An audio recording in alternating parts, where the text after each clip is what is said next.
Welcome back, gang. Back at it again with another Guyanese mermaid story time. Being a Guyanese boy, I'm excited for the creepy stories, especially from my country. So if you don't have time to watch this video, just save and follow, subscribe or whatever and come back, because we can't wait for you. Y'all know I hate long intros. So this story is about a guy named Dion. Dion worked at the Berbice River almost his entire life. He wasn't doing no fishing, no logging, more quiet work. Deep forest, you know, the kind of place where the phone signals don't work. You can't even really tell what time of the day it is. People say our rivers have different moods, and Dion didn't believe that until this night. So Dion was traveling upriver with his cousin and his cousin's daughter, Chelsea. Chelsea was only 8 years old. He stopped near a narrow bend where the trees leaned close together, almost like they were listening. Little Chelsea went quiet out of nowhere. She leaned over the side of the boat and whispered, "Daddy, the water is moving funny." There was no wind, no current shifts, but the surface of the river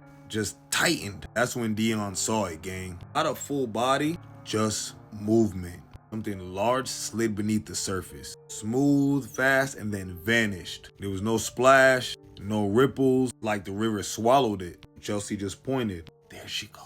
Chelsea just said casually, like she's seen this creature or this woman before. Dion just laughed it off as this is just fun and games to him. I don't know. So Dion actually said it was a fish. Little Chelsea just shook her head.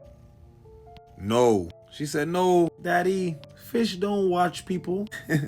Later that night, while the men were drinking and talking, Chelsea refused to sleep. She stared at the riverbank. "She curious about you," Chelsea said very softly. Dion froze. Like, who you talking to? What you talking about? Chelsea just blinked confused, like, "The lady in the water." She don't come up all the way. She just looks. Just watches. The next morning, Dion checked his phone. No signal. But one thing did change. Call log showed a missed call. No number, just a blank line. And time stamped 3:17 a.m. That night, he dreamed of water pressing against his chest. Not drowning him, just holding him still. Watching. Wait, what? His story is actually really creepy. Let's continue on. When they left the river, Dusty waved goodbye. She said, "See you later." So Dion asks, who you waving to? Chelsea just smiled. She says humans forget. That's why she only comes halfway. Dion never went back to that part of Berbice. All skunned by, but sometimes when he stands too close to the water, his phone vibrates for some reason.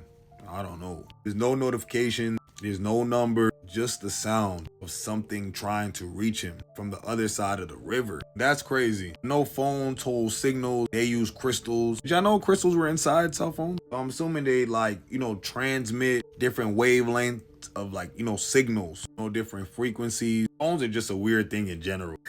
But that's crazy how the little daughter, Chelsea, she saw more than adults see. But that ain't new. Kids been doing that kind of stuff. Children be more spiritually woken than the adults. I don't know, she didn't seem like she meant any harm. But Dion, of course, skeptical. And Guyanese people don't play that jumpy story. If you don't know what jumbies are, basically like a mermaid, a ghost, a demon, they all jumbies. They all, different entities. That's what we call them. Yeah, Guyanese people don't play like that. They don't play with none of them.